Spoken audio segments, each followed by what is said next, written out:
Hi, my name is Jimmy. I'm 24 years old and I'm currently based in Toronto, and I'm a student at the University of Toronto right now. The team has been phenomenal. We've been in touch through email for a couple months now, and I think it's always an experience where you connect in person after sending through emails for a while. So I think one of the most exciting aspects so far has been the team. And I think coming into this project, that's one of the things I was really looking forward to. There's so much discussion, so much. When I think about my community and my lived experience, a lot of people are looking for clarification when it comes to our project's topic, cannabis and psychosis. And the fact that we get to come together as a nationwide project, as people from all across Canada here, to be able to explore those questions together, build some really important resources for young people, and to be able to protect the health of Canadians. That is so humbling. I think anyone who doesn't get excited by that will find excitement in some way or another. And for me, especially meeting the team in person, meeting such a talented group of people, focusing on this very specific and important goal has been an absolute highlight of Explore the Link. Since I was a teenager, it's been almost 8 years now, I've been a youth advisor for various youth mental health projects. And growing up as a young adult, I've noticed that so many projects with the words youth mental health have been made for young people with absolute zero input from that population.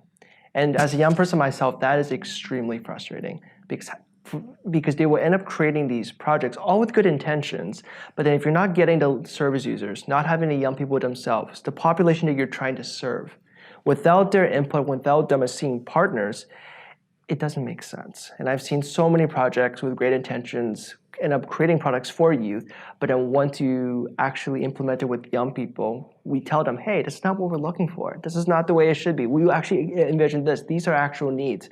So coming back to Explore the Link and our project that we're working on right now, I am thrilled that from the very beginning, young people are seen as partners. We're not tokenized. We have decision-making power in this project, and we can actually shape the direction of where this is going to go. Because by doing so, that's one of the best ways we can make sure that this project actually meets the need of young people. From my own lived experience and seeing folks in my community, one of the greatest barriers that have young people who are curious but are hesitant is I noticed that oftentimes young people are placed in unsafe environments. What I mean by that is an unsafe environment for them to consider using cannabis, but because, for instance, they're surrounded by people that age are not familiar with, they're in a place where they've never been to before, the environment might not have any measures put in the event that they feel unsafe. I think those are a lot of reasons where a young person might not feel comfortable using cannabis, especially if it's for the very first time. And given that in mind, I think that is why I'm so excited by this project, because we have harm reduction at a core of our philosophy. We understand that in order for a young person to feel safe using cannabis, we need to look into the environment, look into the people that they're surrounded with, and to have safe measures so they're able to use it as safely as possible and feel comfortable. And I think that can go a long way when it comes to reducing that hesitancy and ensuring that it is a safe place for them. I think it comes down to the fact that everyone is a champion of their own lived experience. No one knows someone else's experience better, and we can't pretend. And we need to work with where the young person is at. And part of this project is to give that information, showing multiple perspectives, where I think it's important in our society to move away from the dichotomous thinking of good or bad and be able to see everything as a spectrum.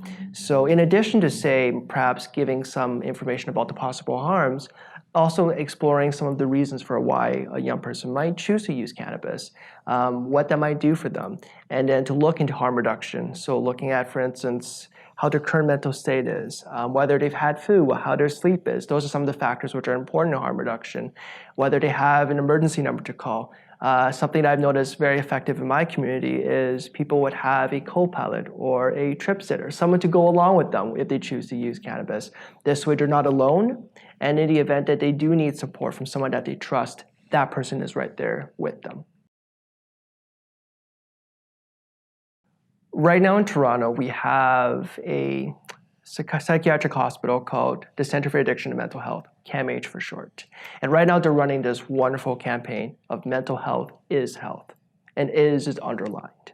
And I remember I had a very fond memory when I was first exposed to this campaign.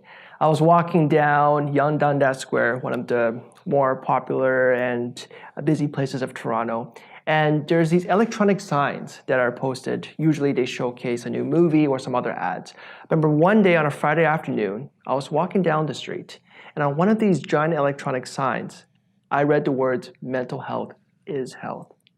And to me, that was a very empowering moment, because as youth advocates, as people in the field, there can be times where we need a bit of a reminder as to why we are doing this work and the influence that we can have on people's lives.